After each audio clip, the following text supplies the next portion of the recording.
আজ আমরা স্প্রেডশিট অর্থাৎ কিছু অনুভূমিক সারি, কিছু উলম্ব সারির সাহায্যে কোনো ডেটা উপস্থাপন করার পদ্ধতি। তো এই স্প্রেডশিট যখন ইলেকট্রনিক বা কম্পিউটারের মাধ্যমে দেখানো হয় তখন কিছু সফটওয়্যার ব্যবহার করা হয়। যেমন আমরা আমাদের সিলেবাসে MS এক্সেলের সাহায্যে এই স্প্রেডশিট দেখাবো বা কীভাবে করতে হয় তা দেখব। এছাড়াও MS এক্সেল ছাড়াও আমরা ফ্রি সফটওয়্যার যেমন ওপেন অফিস, লিব্রা অফিস ইত্যাদি সফটওয়্যারের মাধ্যমে আমরা স্প্রেডশিট ইউজ করতে পারি। স্প্রেডশিটে কিছু গুরুত্বপূর্ণ কম্পোনেন্ট ব্যবহৃত হয় বা কিছু বেস ব্যবহৃত হয়। কী কী কম্পোনেন্ট ব্যবহৃত হয়? স্প্রেডশিটের ক্ষেত্রে সবথেকে বেস যে রো, যেগুলি সাধারণত অনুভূমিকভাবে বিস্তার করা থাকে, এবং কলাম যা সাধারণত উলম্ব মানে লম্বালম্বি বা খাড়াখাড়িভাবে উপস্থাপন হয়, সেগুলো হচ্ছে কলাম। তো এই রো কলামের সংযোগস্থলে যে ছোট্ট ঘর পায় তাকে বলা হয় সেল। তাহলে এখানে আমরা তিনটে জিনিস পাচ্ছি, একটা রো, একটা কলাম, আর রো কলামের সংবন্ধিত স্থান সেল। তো আমরা যখন স্প্রেডশিট ব্যবহার করব, সেই স্প্রেডশিটের মধ্যে আমরা যে ডেটা লিখব তা ওই সেলের মধ্যে আমাদের লিখতে হবে। এরপর স্প্রেডশিট কেন ব্যবহার করব? যখন কোনো বড় বা অনেক ডেটা একসঙ্গে হিসাব নিকাশের কাজে ব্যবহার করা হয় তখন আমরা স্প্রেডশিট ব্যবহার করে থাকি। স্প্রেডশিটের সাহায্যে আমরা অতি সহজেই কোনো গাণিতিক ফলাফল যেমন যোগ, গুণ, ভাগ ইত্যাদি করে থাকি।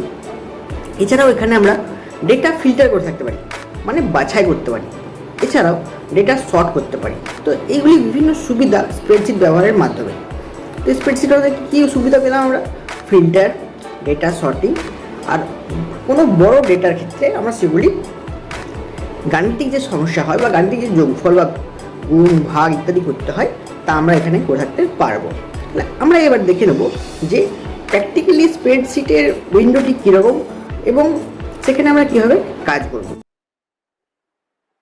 প্রথমত আমরা দেখে নেব আমাদের মাইক্রোসফট অফিস এক্সেল 2007 কীভাবে ওপেন করব। তো আমরা আমাদের ডেস্কটপে দাঁড়িয়ে আছি। এই ডেস্কটপে দাঁড়িয়ে স্টার্ট বাটনে ক্লিক করব। অল প্রোগ্রাম, এই অল প্রোগ্রাম মেনুতে আমরা আমাদের MS অফিস 2007 যে ফোল্ডার বা অফিস ফোল্ডার যেটাকে বলা হয়, মাইক্রোসফট অফিস দেখতে পাচ্ছি, সেই ফোল্ডারটা খুঁজবো। অ্যারোতে ক্লিক করব।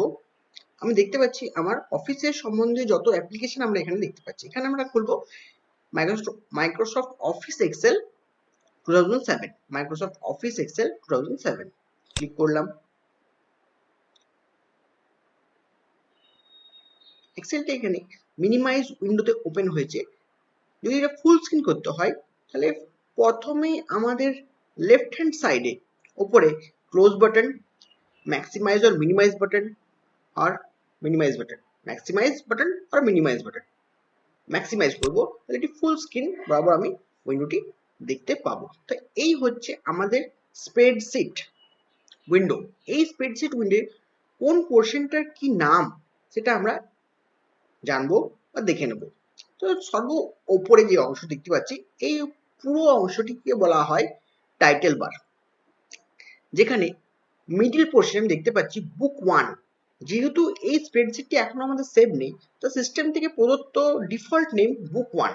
কিসের সফটওয়্যার? Microsoft Excel. তাহলে মাইক্রোসফট এক্সেল সাহায্যে বুঝতে পারছি এটি একটি এক্সেল ফাইল।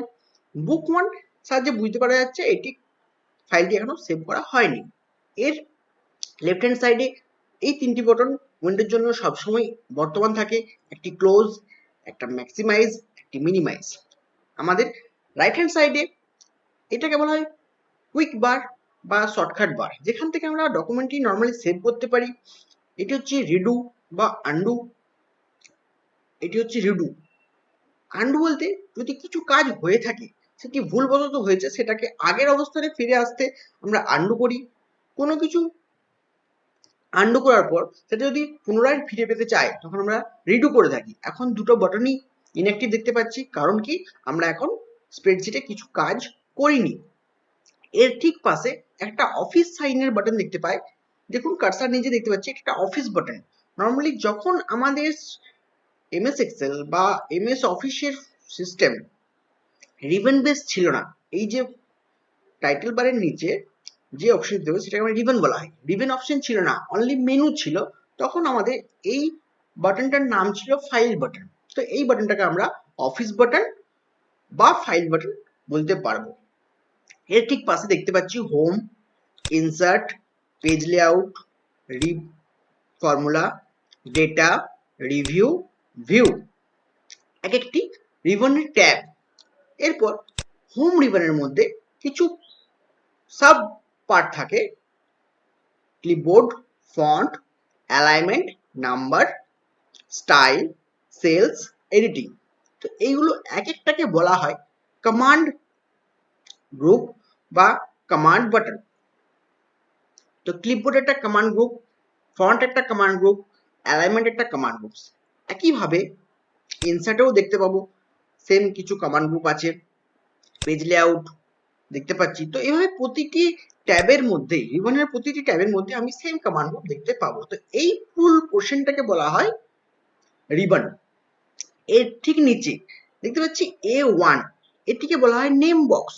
আমাদের যে সেল সিলেক্ট থাকবে, এখন আমাদের সেল দেখতে পাচ্ছি সিলেক্ট আছে A নাম্বার কলামের 1 নাম্বার রো, অর্থাৎ ABCD এগুলি আমাদের কলাম নেম প্রদর্শিত করছে, 1 2 3 4 এগুলি আমাদের রো নাম্বার প্রদর্শিত করছে।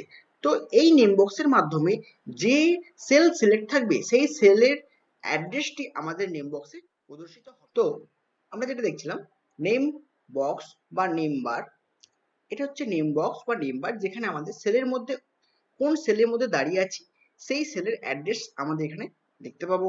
তার পাশে হচ্ছে ফর্মুলা বার বা ফাংশন বার, সেলের মধ্যে কি লেখা আছে বা সেলের ভ্যালু আমাদের ফাংশন বক্স বা ফর্মুলা বারে আমরা দেখতে পাই। এর ঠিক নিচে এটা আছে কলাম হেডার, যা একটি কলামকে নির্দিষ্ট করে। এই কলামে A B C D continue হচ্ছে, এগুলো হচ্ছে এক একটা কলাম নেম।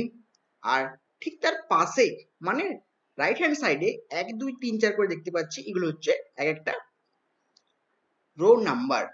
আমরা জানি বা আমরা জানবো আমাদের এতে যেমন কলাম নেম শুরু, এভাবে কতদূর গেছে, এভাবে আমরা টোটাল XFD, টোটাল আমাদের কলাম নাম্বার বা column last column name XFD পর্যন্ত আমরা কলাম নেম পেয়ে থাকি। এবং রোতে 10,48,576টি আমরা রো পেয়ে থাকি। কত নাম্বার বললাম? 10,48,576।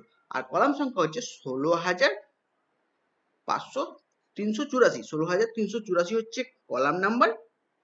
আর রো সংখ্যা হচ্ছে 10,48,576। লাস্ট কলাম নেম কি বললাম? XFD। তা এটা গেল আমাদের টোটাল কলাম নেম এবং রোর সংখ্যা। এরপর যে অংশ দেখতে পাচ্ছি সে হচ্ছে আমাদের ওয়ার্কিং এরিয়া বা আমাদের স্প্রেডশিট এরিয়া বা আমাদের সেল, যেগুলি আমাদের রো এবং কলামের সম্মিলিত স্থানে তৈরি হয়েছে। এরপরে যে অংশ দেখতে পাচ্ছি সেটা হচ্ছে সিট 1, সিট 2, সিট 3। তাহলে একটি ওয়ার্কবুকের মধ্যে আমি 3টি সিট পাচ্ছি বাই ডিফল্ট, মানে আগের থেকে আমাদের দিয়েছে কাজ করার জন্য। এরপর যদি আরো চাই, পাশে একটি নিউ ইনসার্ট ওয়ার্কশিট অপশন আছে, সেখান থেকে নতুন ওয়ার্কশিট ইনসার্ট করতে পারবো। এর ঠিক পাশে থাকে সিক বার, যার সাহায্যে আমরা আগে বা পিছে পাশাপাশি করতে পারবো। এর ঠিক পাশে লেফট হ্যান্ড সাইডে আরেকটি সিক বার থাকে। তো এটা হচ্ছে ভার্টিক্যালি সিক বার, এটি হচ্ছে হরাইজন্টাল সিক বার, মানে এটি উলম্বভাবে হয়, এটি অনুভূমিকভাবে হয়। এর ঠিক নিচে এটি অপশন রেডি লেখা আছে, এটি হচ্ছে আমাদের স্ট্যাটাস বার, যার লেফট হ্যান্ড সাইডে 3টি ভিউ দেখাচ্ছে। স্প্রেডশিটের কিছু ভিউ থাকে, তার মধ্যে এখানে 3টি normal view, page layout view আর হচ্ছে পেজ ব্রেক প্রিভিউ। তার পাশে থাকে জুম অপশন, আমরা কত পার্সেন্ট জুমে পেজটি দেখব বা দেখব না। ডান পাশে লেখা থাকে রেডি, যেহেতু আমি কাজ করার জন্য রেডি হয়ে আছি ওই জন্য এখানে রেডি লেখা আছে। এই গেল আমাদের এমএস এক্সেল এর উইন্ডোজ পরিচিতি